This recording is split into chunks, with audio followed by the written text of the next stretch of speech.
Chapter 5 of The City of Ember is on Night Street. Granny's mind was getting more and more muddled. Lena would come home in the evenings and find her rifling through the kitchen cupboards, surrounded by cans and jars with their lids off, or tearing the covers off her bed and trying to lift up the mattress with her skinny arms. It was an important thing, she would say, the thing that was lost. But if you don't know what it was, said Lena, how will you know when you found it? Granny didn't try to answer this question. She just flapped her hands at Lena and said, never mind, and kept on searching. These days, Mrs. Murdo spent a great deal of time sitting by their window rather than on her own. She would tell Granny she was just coming to keep her company. I don't want her to keep me company, Granny complained to Lena, and Lena said, maybe she's lonely, Granny. Let her come. Lena rather liked having Mrs. Murdo around. It was a bit like having a mother there. She wasn't anything like Lena's own mother, who had been a dreamy, absent-minded sort of person. Mrs. Murdo was a mother-like in quite a different way. She made sure they all ate a good breakfast in the morning, usually potatoes with mushroom gravy and beet tea. She lined up the vitamin pills by each person's plate and made sure they were swallowed. When Mrs. Murdo was there, shoes got picked up and put away, spills were wiped off the furniture, and Poppy always had on clean clothes. Lena could relax when Mrs. Murdo was around. She knew things were taken care of. Every week, Lena, like all workers between age 12 and age 15, had Thursday off. One Thursday, she was standing in line at the Garden Square Market, hoping to get a bag of turnips for stew that night. She overheard a startling conversation between two people standing behind her. What I wanted, said one voice, was some paint for my front door. It hasn't been painted for years. It's gray and peeling. Horrible. I heard a store over on Night Street had some. I was hoping for blue. Blue would be nice, said the other voice wistfully. But when I got there, the first voice continued. The man said he had no paint, never had. Disagreeable man. All he had were a few colored pencils. Colored pencils? Lena had not seen colored pencils in any store for ages. Once she had 2 red ones, a blue one, and a brown one. She used these for her drawing until they were stubs too small to hold. Now she only had one plain pencil left, and it was rapidly growing shorter. She longed to have colored pencils for her pictures of the imaginary city. She had a feeling it was a colorful place, though she didn't know what its colors might be. There were other things, of course, on which her money would be better spent. Granny's only coat was full of holes and coming apart at the seams. But Granny rarely went out, Lena told herself. She was either at home or in her yarn shop. She didn't really need a new coat, did she? Besides, how much could a few pencils cost? She could probably get a coat for Granny and some pencils. So that afternoon she set out for Night Street. She took Poppy with her. Poppy had learned how to ride piggyback. She wrapped her legs around Lena's waist and gripped Lena's throat with her small, strong fingers. On Woodlow Street, people were standing in long lines with their bundles of laundry at the washing stations. The washers stirred the clothes in the washing machines with long poles. In days past, the machines themselves had whirled the clothes around, but not one of them worked anymore. Lena turned up Hafner Street, where the 4 street lamps were still out and the building crew was repairing a partly collapsed roof. Orly Gordon called out to her from high on a ladder, and Lena looked up and waved. Farther on, she passed a woman with bits of rope and string for sale and a man pulling a cart full of carrots and beets to the grocery stores. At the corner, a cluster of little children played catch with a rag ball. The streets were alive with people today, moving fast. Lena threaded her way among them. But as she went into Otterwell Street, she saw something that made her slow down. A man was standing on the steps of the gathering hall, shouting and howling, and a crowd of people had gathered around him. Lena went closer, and when she saw who it was, her insides gave a lurch. It was Sage Merrill. His arms flailed wildly, and his eyes were stretched wide open. In a high, rapid voice, he wailed out a stream of words. "I've been to the unknown regions," he cried. "There's nothing there. Did you think something out there might save us? Ha! There's only darkness and monsters, darkness and terrible deep holes, darkness forever. The rats are the size of houses. The rocks are sharp as knives. The darkness sucks your breath out. No hope for us out there. Oh no, no hope, no hope." He went on like this for a few minutes and then crumbled to the ground. The people watching him looked at each other and shook their heads. "Gone mad," Lena heard someone say. "Yes, completely," said someone else. Suddenly Sage sprang up again and resumed his terrible shouting. The crowd stepped back. Some of them hurried away. A few of them approached Sage, speaking in calming voices. They took him by the arms and led him, still shouting, down to the steps. Who dat, said Poppy in her small, piercing voice. Lena turned away from the miserable spectacle. "Hush, Poppy," she said. "It's a poor, sad man. He doesn't feel good. We mustn't stare." She headed toward Night Street, which ran along Greengate Square. There, a stringy-haired man sat cross-legged on the ground playing a flute made of a drain pipe, and 5 or 6 believers circled him, clapping and singing. "Soon, soon, coming soon," they sang. What's coming soon? Lena wondered, but she didn't stop to ask. 2 blocks beyond, she came to a store that had no sign in its window. This must be the one, she thought. At first, it looked closed. Its window was dark, but the door opened when she pushed on it, and a bell attached to its doorknob clanked. From the back room came a black-haired man with big teeth and a long neck. Yes, he said. Lena recognized him. He was the one who'd given her the message for the mayor on her very first day of work. His name was Hooper. No, Looper, that was it. Do you have pencils for sale? I asked. It seemed doubtful. The shop shelves were empty except for a few stacks of used paper. Poppy squirmed on Lena's back and whimpered a little. Sometimes, said Looper. Poppy's whimper became a wail.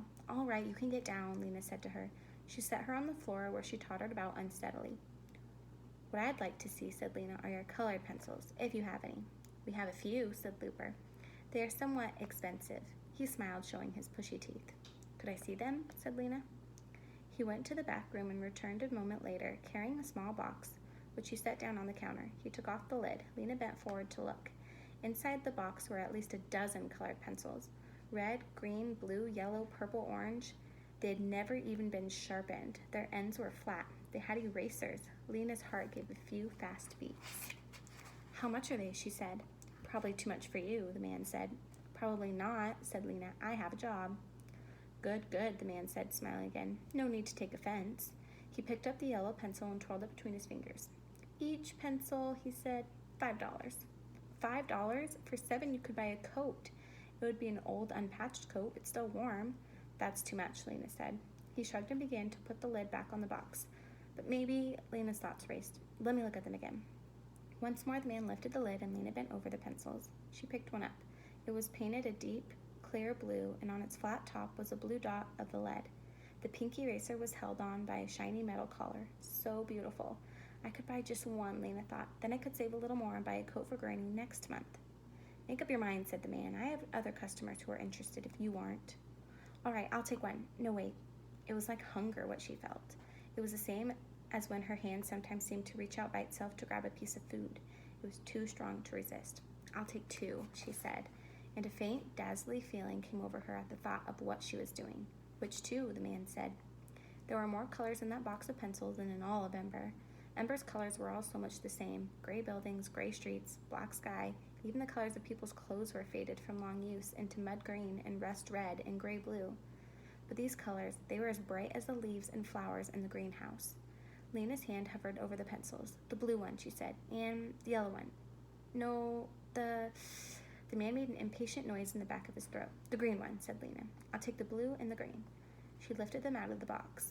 She took the money from the pocket of her coat and handed it to the man. She put the pencils in her pocket. They were hers now. She felt a fierce, defiant joy. She turned to go, and that was when she saw that the baby was no longer in the store. Poppy, she cried. She whirled around. Did you see my little sister go out? She asked the man. Did you see which way she went? He shrugged. Didn't notice, he said. Lena darted into the street and looked in both directions. She saw lots of people, some children, but no Poppy. She stopped an old woman. Have you seen the little girl, a baby walking by herself in a green jacket with a hood? The old woman just stared at her with dull eyes and shook her head. Poppy, Lena called. Poppy! Her voice rose to a shout. Such a little baby couldn't have gone far, she thought. Maybe down toward Greengate Square, where there were more people walking around. She began to run. And then the lights flickered, and flickered again, and went out. Darkness slammed up in front of her like a wall. She stumbled, caught herself, and stood still. She could see absolutely nothing. Shouts of alarm came from up and down the street, and then silence. Lena stretched her arms out. Was she facing the street or a building? Terror swept through her. I must just stand still, she thought. The lights will come on again in a few seconds. They always do. But she thought of Poppy alone in the blackness, and her legs went weak. I must find her. She took a step. When she didn't bump into anything, she took another step, and the fingers of her right hand crumpled against something hard. The wall of a building, she thought. Keeping her hand against it, she turned a little, left a little, and took another step forward. Then suddenly her hand touched empty air. This would be Deadlock Street. Or had she passed Deadlock Street already? She couldn't keep the picture of the streets clear in her mind. The darkness seemed to fill not just the city around her, but the inside of her head as well. Heart pounding, she waited. Come back, lights, she pleaded. Please come back. She wanted to call out to Poppy, to tell her to stand still, not be afraid. She would come for her soon. But the darkness pressed against her, and she couldn't summon her voice. She could hardly breathe. She wanted to claw the darkness away from her eyes, as if it were someone's hands. Small sounds came from here and there around her, a whimpering, a shuffling. In the distance, someone called out incoherently. How many minutes had gone by? The longest blackout ever had been 3 minutes and 14 seconds. Surely this was longer. She could have endured it if she'd been on her own. It was the thought of Poppy, lost, that she couldn't stand. And lost because she had been paying more attention to a box of pencils. Oh, she'd been selfish and greedy, and now she was so sorry. She made herself take another step forward, but then she thought, what if I'm going away from Poppy? She began to tremble, and she felt this sinking and dissolving inside her that meant she was going to cry. Her legs gave way like wet paper, and she slid down until she was sitting on the street with her head on her knees. Trembling, her mind a wordless whirl of dread, she waited. An endless time went by. A moan came from somewhere to the left. A door slammed closed. Footsteps startled, then stopped. Into Lena's mind floated the beginning of the worst question. What if the lights never... She squeezed her arms around her knees and made the question stop. Lights come back, she said to herself. Lights come back, come back. And suddenly, they did. Lena sprang up. There was the street again, and people looking upward with their mouths hanging open. All around, people started crying or wailing or grinning in relief. Then all at once, everyone started to hurry, moving fast toward the safety of home in case it should happen again. Lena ran toward Greengate Square, stopping everyone she passed. Did you see a little girl walking by herself just before the lights went out? She asked. Green jacket with a hood? But no one wanted to listen to her. On the B Street side of the square stood a few people, all talking at once and waving their arms. Lena ran up to them and asked her question. They stopped talking and stared at her. How could we have seen anyone? The lights were out, said Nammy Proggs, a tiny old woman whose back was so bent she had to twist her head sideways to look up. Lena said, No, she wandered away before the lights went out. She got away from me. She may have come this direction. You have to keep your eye on a baby, Nammy Proggs scolded. Babies need watching, said one of the women who'd been singing with the Believers. But someone else said, Oh, a toddler? Green jacket? And he walked over to an open shop door and called, You have that baby in there? And through the door came someone leading Poppy by the hand. Lena dashed to her and lifted her up. Poppy broke into loud wails. You're all right now, said Lena, holding her tightly. Don't worry, sweetie. You were just lost a moment. Now you're all right. I've got you. Don't worry. When she looked up to thank the person who'd found her, she saw a face she recognized. It was Doom. He looked the same as when she'd last seen him, except that his hair was shaggier. He had on the same baggy brown jacket he always wore. She was marching up the street by herself, he said. No one knew who she belonged to, so I took her into my father's shop. She belongs to me, Lena said. She's my sister. I was so afraid when she was lost. I thought she might fall and hurt herself or be knocked over. Or, anyway, thank you so much for rescuing her. Anyone would have, said Doone. He frowned and looked down at the pavement. Poppy had calmed down and was curled up against Lena's chest with her thumb in her mouth. And your job, how is it? Lena asked. The pipe works? Doone shrugged his shoulders. All right, he said. Interesting, anyway. She waited, but it seemed that was all he was going to say. Well, thank you again, she said. She hoisted Poppy around to her back. Lucky for you, Doonhara was around, said Nammy Proggs, who'd been watching them with her sideways glare. He's a good-hearted boy. Anything breaks at my house, he fixes it. She hobbled after Lena, shaking her finger at her. You better watch that baby more carefully, she called. You shouldn't leave her alone, the flute player added. I know, said Lena, you're right. When she got home, she put the tired baby to bed in the bedroom they shared. Granny had been taking an afternoon nap in the front room and hadn't noticed the blackout at all. Lena told her that the lights had gone out for a few minutes, but she didn't mention anything about Poppy getting lost. Later in her bedroom, when Poppy was asleep, she took the 2 colored pencils from her pocket. They were not quite as beautiful as they had been. When she held them, she remembered the powerful wanting she had felt in that dusty store, and the feeling of it was mixed up with fear and shame and darkness. That is the end of chapter